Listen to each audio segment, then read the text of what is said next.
Hey guys, welcome to another session of RBTL, or Reading Between the Lines. This is the Thursday, August 18th edition with the patch stream. We had a preview of ML Pavel, the FMA collab, which if you're here on my YouTube channel, you know I do my initial thoughts series, so I'm going to be working hard on those videos.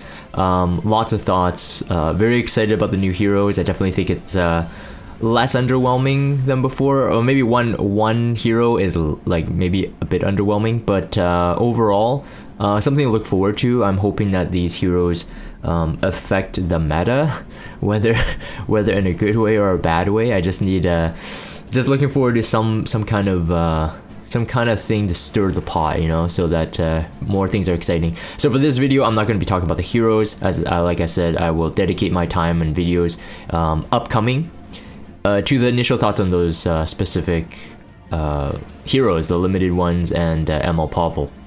But this update, I mean, we got the DN skin preview.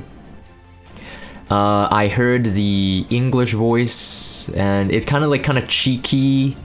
They're kind of still going with that kind of April Fool's vibe, so really keeping into the character of the magical girl DN. And if I remember correctly, one of her lines, maybe not in the video or the skin, but one of her lines is like, "Call me D." I won't comment too much on that. It's just, yeah. Regardless, so the skin, I mean, if you love DN and you want DN to look less bland, I think the skin is something worth noting. I myself, if I don't get her from the Epic Pass itself, I'll definitely pick her up from the skin shop, because I haven't used my skin tickets in a very, very long time. I think it's been over a year now. So yeah, so that's that. And then some new additions, especially to the game. And I think they're definitely welcome additions. Something that has been, you know, I think like other gacha games have this already. So kind of surprised that this is just being released now, but better late than never.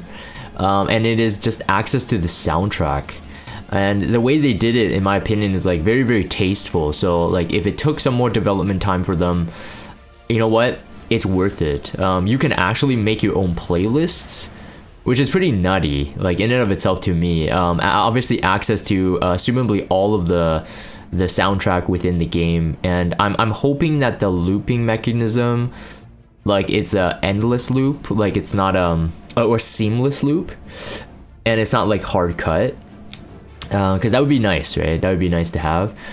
So we'll see how they do it. I'm assuming that they'll have a version where, like, if you click the like single loop, or you click the auto loop, I'm assuming they'll have a version where it's like seamless. And if you don't have it on, maybe there's a version that is actually hard cut. So the soundtracks actually usually have a hard cut, but in our games they have like a seamless version, so like it infinitely loops. Let's see here, anything else? Yeah, so I mean, there's even categories too, right? Popular, favorites, various. It's pretty cool. Like in my opinion, this feature, you know, a lot of people might not care about it, in my opinion, but I think that it's like a really, really, really good feature. And you even have the vocal songs too, right? So like, it's not just the BGM. You got all the official soundtracks. As you can see, the Promise, there's Korean version, there's the English version. Very, very nice. It goes a bit further than that too. So like, yeah, you could add it to your own album. So I'm assuming it's like a playlist. Let's see here. A bit more, like a lot of features, definitely a lot of features. You can even change your album cover, right? That's pretty nice.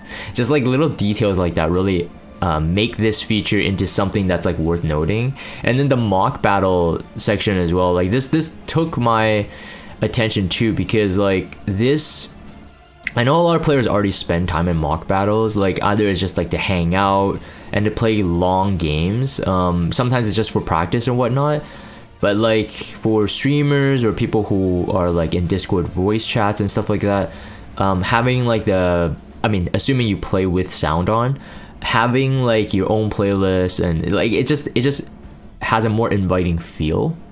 So I think like people might spend more time in mock rooms, especially when they feel like Epic 7 is stale, but they want to keep themselves on their toes or play with some fun heroes. I think this is a very, very nice feature.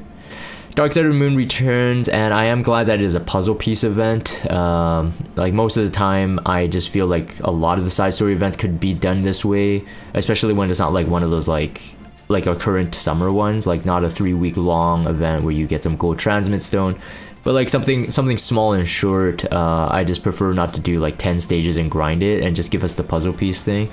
So you're spending your energy where you need it, and you're still getting like the relevant rewards, and it's like Mola, catalyst and stuff like that, just like you would in a regular story. So that's something that I'm always looking forward to. It's just like that's kind of side story return, always welcome.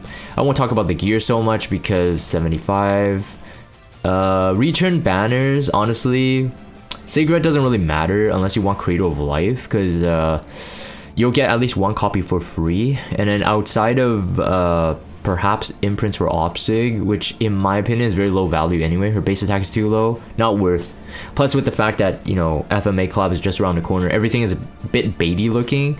Kisei definitely feels like she fell off quite a bit. There was a time maybe last season, near the end of last season of World Arena, so like Resolution, I was like, oh man, I kind of want her imprints. Now she's not really used, so I obviously skip for now, but even objectively speaking, she's not super effective now, so definitely worth skipping. And I think that's pretty much it. This is the last UI, I think, yeah.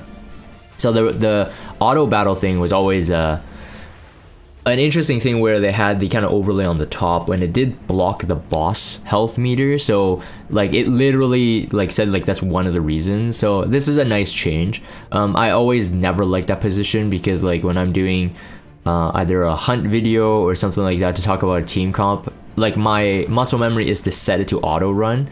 But then when I'm doing video recordings, if you guys watch my YouTube videos, you guys know, I always have to click like stop auto battle in the battle, because that overlay would, screw up my talk over like how much damage a certain hero does to set up a boss to one-shot it or something like that, So this is a nice welcome. And honestly, an overlay in the middle of the screen like this, it's not too intrusive, but even if it is intrusive, you're already auto battling anyway, so the assumption is you're not really looking at the screen.